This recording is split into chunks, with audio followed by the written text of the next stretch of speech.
Assalamualaikum warahmatullahi wabarakatuh. Alhamdulillahirabbil alamin wa bihi nasta'in ala umuri dunya waddin. Sayyidina wa maulana Muhammad wa ala alihi washabbihi wa barik wasallam. Pertama-tama marilah kita panjatkan puja dan puji syukur kepada Allah Subhanahu wa taala yang telah memberi kita rahmat serta hidayah-Nya.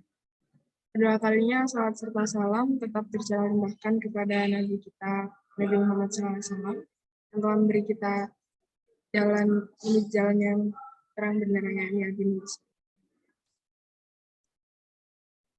Yang terhormat Bapak Nur Cahyadi, selaku pengampu mata kuliah etika dan bisnis. Yang berbahagia teman-teman sekalian. Dalam pertemuan kali ini saya akan mempresentasikan tentang krisis etika dalam berbisnis.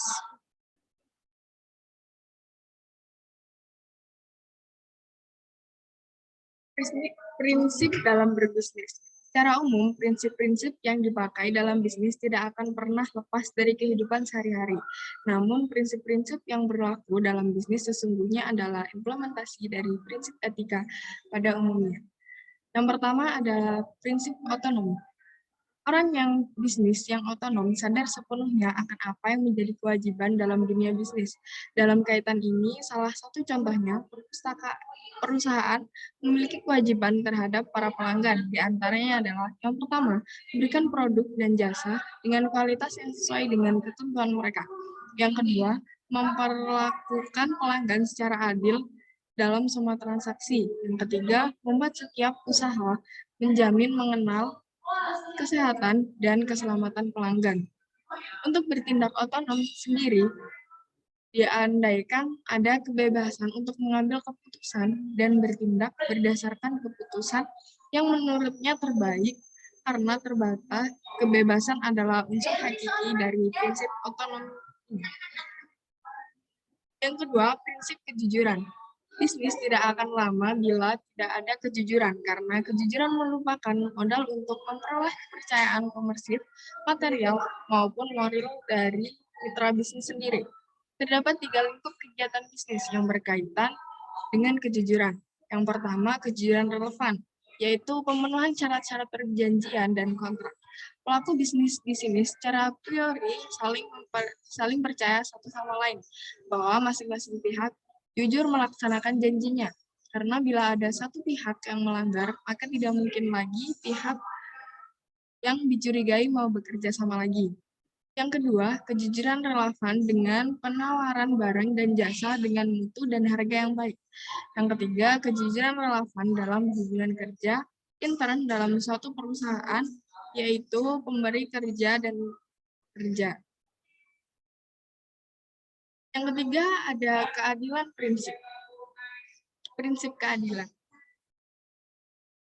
Prinsip ini menuntut agar setiap orang diperlakukan secara sama sesuai dengan aturan yang adil dan kriteria yang rasional, objektif, dan dapat dipertanggungjawabkan. Salah satu teori yang dikemukakan oleh Aristoteles adalah keadilan legal.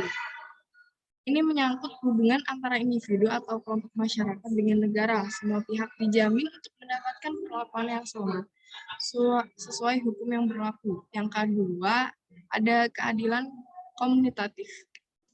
Keadilan ini mengatur hubungan vertikal antara negara dan warga negara dan hubungan horizontal antara warga negara.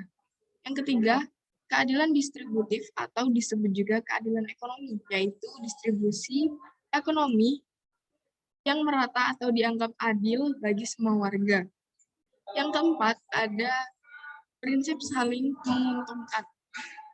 Prinsip ini menuntut agar semua pihak berusaha untuk saling menguntungkan satu sama lain dalam dunia bisnis.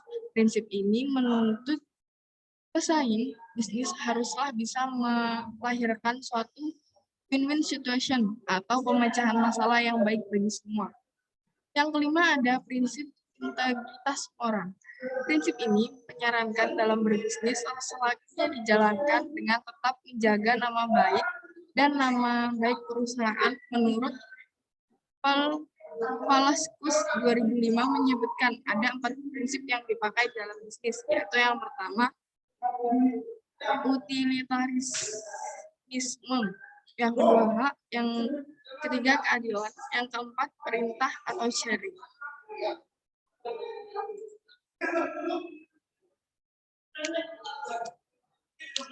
Menjalankan bisnis secara etis dan bertanggung jawab.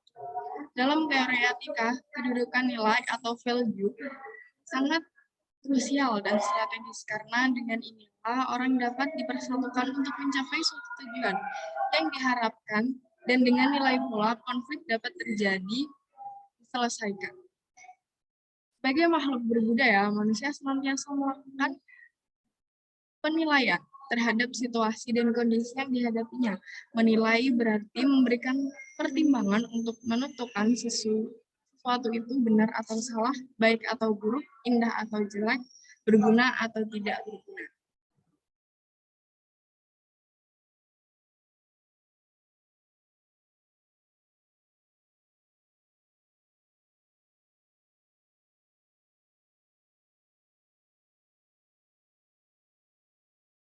Sumber nilai dalam berbisnis. Yang pertama ada filsafat, terutama nilai-nilai etika yang dapat dijadikan sebagai acuan dan referensi dalam pengelolaan dan pengendalian perilaku berbisnis. Dengan aktivitas usaha bisnisnya adalah filsafat.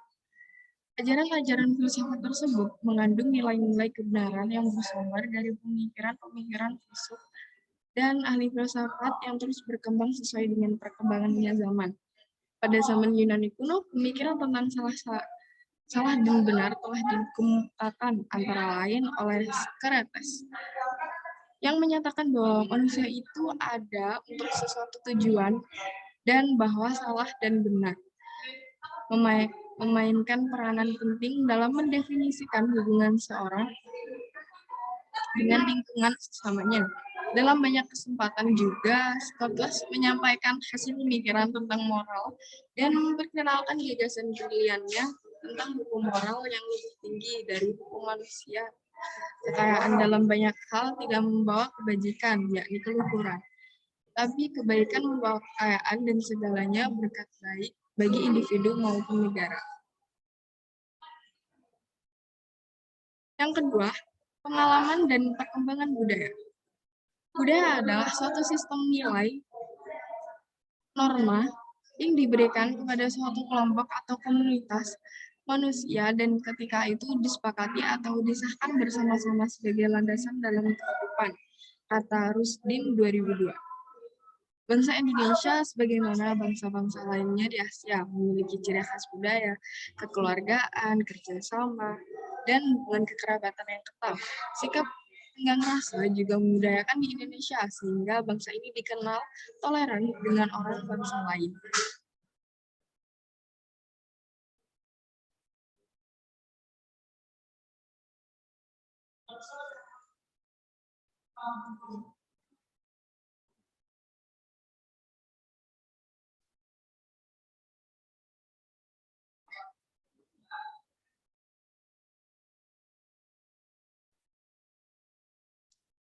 Yang ketiga ada sejarah.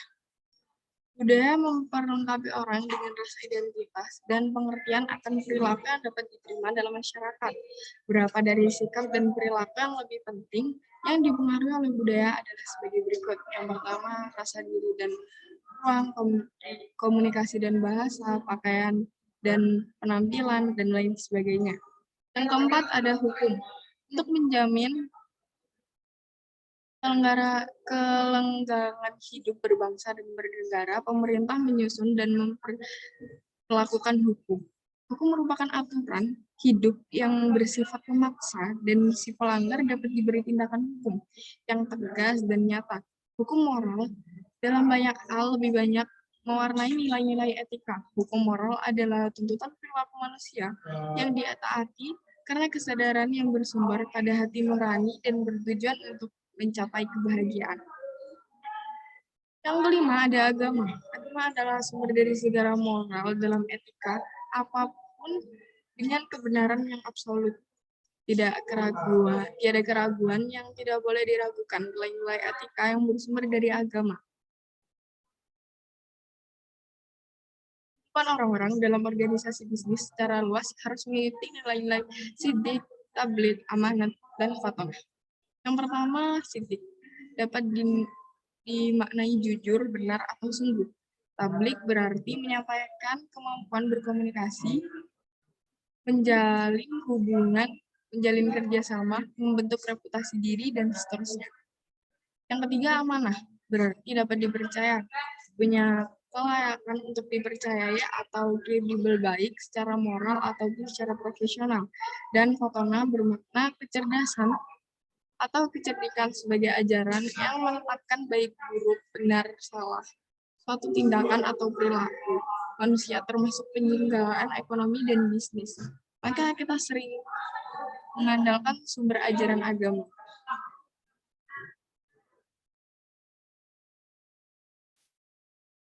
Dari presentasi tadi dapat disimpulkan secara umum prinsip-prinsip yang dipakai dalam bisnis tidak akan pernah lepas dari kehidupan keseharian kita. Namun prinsip-prinsip yang berlaku dalam bisnis sesungguhnya adalah implementasi dari prinsip etika pada umumnya. Bisnis yang agung dan bermartabat adalah bisnis yang menjunjung tinggi nilai-nilai etika dalam bisnis dan pelaku bisnisnya sendiri dengan penuh kesadaran, bukan karena suatu keterpaksaan melaksanakan prinsip-prinsip etika yang berlandaskan moral dalam keseluruhan rangkaian aktivitas bisnis. Sekian presentasi dari kami. Kurang lebihnya mohon maaf. Wassalamualaikum warahmatullahi wabarakatuh.